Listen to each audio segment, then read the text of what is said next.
साथीहरू नमस्कार। हामी भाग विधिबाट पार्ट 2 र 3 लाई लिएर आइसकेको छु। मलाई यता हेर्नुहुन्छ सबैजना।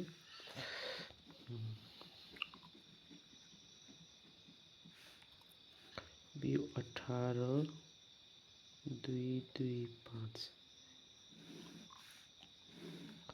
अब यसमा यस्तो क्वेसन आइदियो भने हामीले यताबाट जोडी छुट्याउने, यता फेरि जोडी, अनि फेरि हामीले यहाँ भनेको के छ त बिजोडी रहेछ। यो 1 भनेको बिजोडी छ।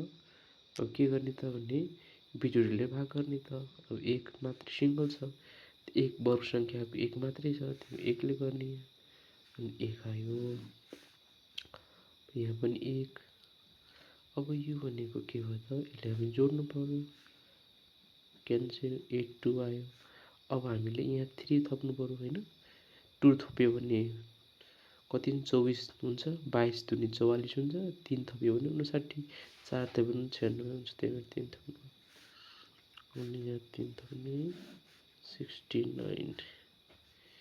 यो 3 भयो, यो 1 आउँछ। यो भनेको अब यो दुईटैले झार्न मिल्छ, यो दुईटैले। अब यो भनेको अब 26 भयो।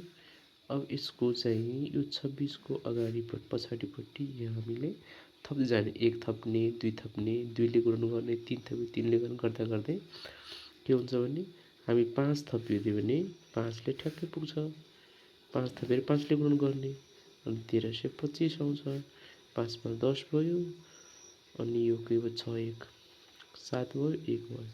अब यो सबै के भयो त क्यान्सल भयो। हामीले थप्दै जानुपर्छ नि हुन्छ। त यो भनेको हाम्रो 18 2 2 5 को वर्गमूल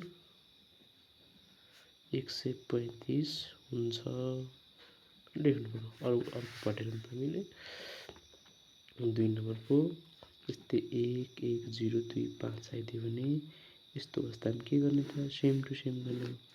यहाँबाट जोडी जोडी छुट्यो भने अब 1 सिंगल बच्यो, त 1 हो गर्ने।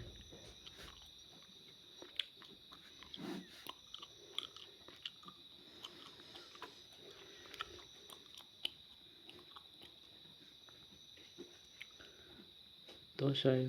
1 1 अब यहाँ हामीले 1 थपे पनि 21 हुन्छ, यो 10 भन्दा बढी हुन्छ। 2 थपे पनि 44 हुन्छ। त्यही भएर यो भन्दा सानो, हामीले यो भन्दा सानो भाग लगाउनु पर्यो। अब लाग्दैन भाग लाग्दैन भने के गर्ने त, यहाँ 0 थप्ने, यहाँ पनि 0 थप्ने, यहाँ तल 0, यहाँ त्यो। किन 0 थप्नु पर्यो भने त्यो माथिको 25 यो 25 ल्याउनको लागि भाग लगाउनको लागि हामीले 0 थप्नु पर्यो। अब 10 भयो। अब दुईटैलाई सार्दा भयो। अब कति भयो त, 2 ले झर्दा 25 भयो। त अब यहाँ हामीले लास्टमा 25 छ भने हामी के सम्झिनु, 5 ले गर्दा 25 हुन्छ। त यहाँ पनि 5 थप्ने, यसले हामीले गुणन गर्दाखेरि ठ्याक्कै 1025 हुन्छ। अनि यो 1025 भयो। अब यो सबै क्यान्सल। अब यसलाई हामी जोड्नु पर्यो। त्यो कति भयो भने 210 हुन्छ। हाम्रो 1 1 0 2 5 को वर्गमूल 105 हुन्छ भन्ने सक्यो। थ्याङ्क यू, धन्यवाद।